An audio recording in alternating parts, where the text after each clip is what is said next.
58 மீண்டும் இணையும் மிரட்டல் கூட்டணி. ஏஆர் முருகதாஸ் அஜித் கூட்டணி மீண்டும் இணைய போறதா தகவல்கள் வெளியாகி இருக்கு. அஜித்தோட தீனா படத்தின் மூலம் தமிழ் சினிமாவில் இயக்குனரா அறிமுகமானவர் முருகதாஸ். 2வது முறையா 2 பேரும் இணைய இருந்த மிரட்டல் ஒரு சில காரணங்களால கைவிடப்பட்டது. இந்த நிலையில மீண்டும் 2 பேரும் இணைய போறதா தகவல்கள் வெளியாகி இருக்கு.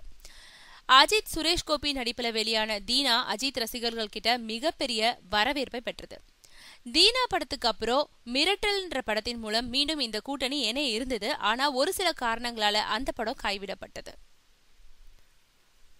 விஜய் வச்சு துப்பாக்கி கத்தின்னு 2 பிளாக் பஸ்டர்களை கொடுத்த முருகதாஸ் இப்போ ஹிந்தி மற்றும் தெலுங்கு மொழிகள்ல பிஸியா இருக்காரு.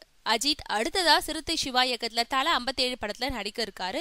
இந்த நிலையில தல 58 படத்தை முருகதாஸ் இயக்க போறதா செய்திகள் வெளியாக இருக்கு. இத உறுதி செய்யறது மாதிரி மிரட்டல் படத்தோட அஜித் போஸ்டரை தன்னுடைய சமூக வலைதள பக்கங்கள்ல முருகதாஸ் அப்டேட் செஞ்சிருக்காரு. விரைவில் இது பத்தின அதிகாரப்பூர்வ தகவல்கள் வெளியாகும்னு சொல்லப்படுது.